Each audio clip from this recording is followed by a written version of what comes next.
আসুন তাহলে ভাতটা খুলে দেখা যাক কিরম হয়েছে। মাশাল্লাহ সেই রকম ভাত হয়েছে, দেখেন একবার থাড়ো থাড়ো হয়ে গেছে। আর ভাতটা কত নরম আর কত লম্বা হয়েছে দেখেন, আর কত সুন্দর হয়েছে দেখেন। ভাতটা একবারে একটা একটা ঝরঝরে হয়েছে, কেউ কারোর সাথে লেগে নাই। দেখেন মাশাল্লাহ কত সুন্দর হয়েছে। তা এইভাবে যদি বিরিয়ানি যদি কেউ বাড়িতে যদি বানিয়ে খাও, এই পদ্ধতিতে বানিয়ে খেতে পারেন।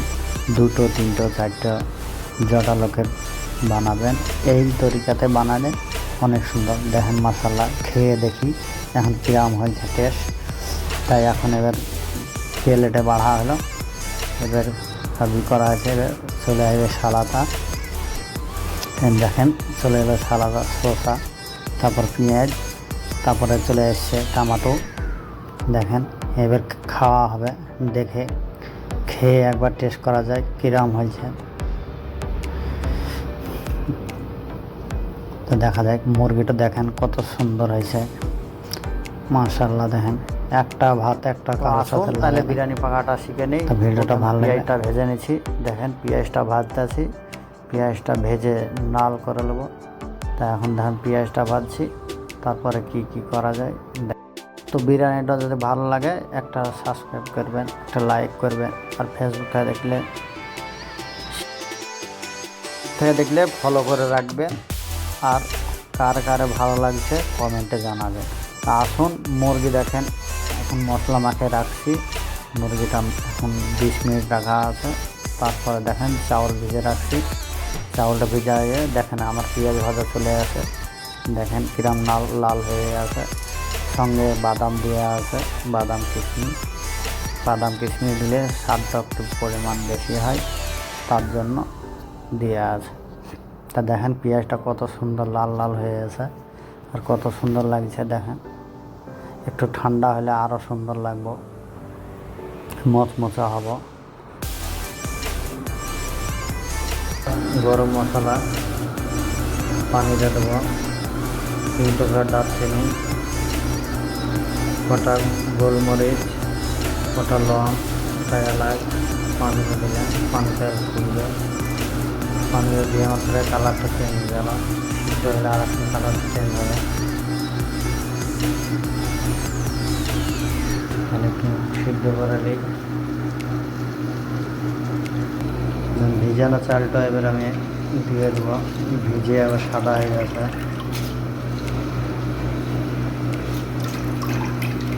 পানি থেকে ছেঁকে দিয়ে দিলাম।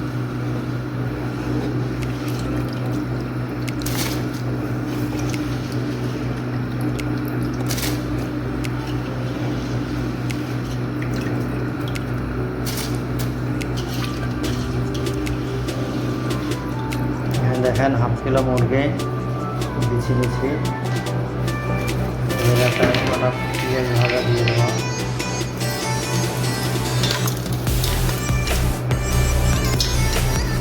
ভাজা পেঁয়াজ দিয়ে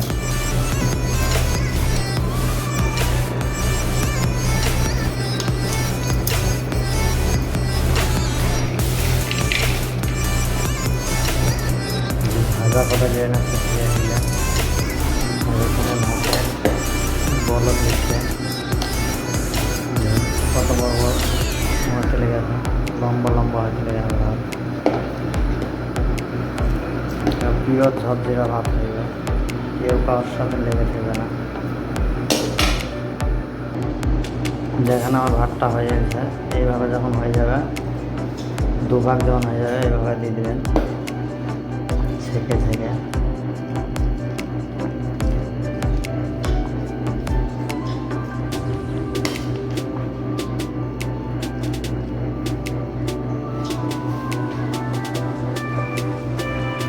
ভাব।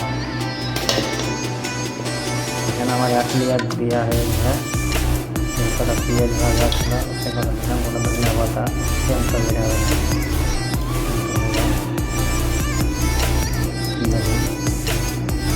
দেওয়া হয়েছে, দেখেন আমার ভাতটা দেওয়া হয়েছে।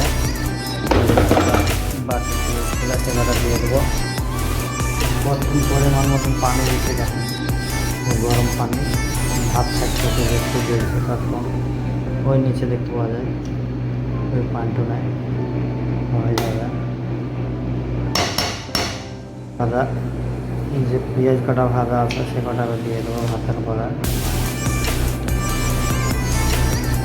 মশলা এত তার মধ্যে কত সুন্দর লাগছে দেখেন।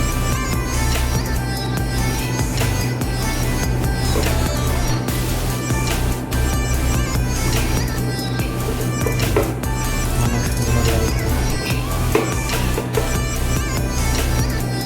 দেওয়ার পর আর ভাপে দেবো, হালকা একটু কাঁচা তেল দেবো উপরে। দেখেন কত সুন্দর লাগছে না। কাগজটা দিয়ে দিতে হবে, এটা বাজারে কিনতে পাওয়া যায়। এটা মুখ বন্ধ করে দিলাম।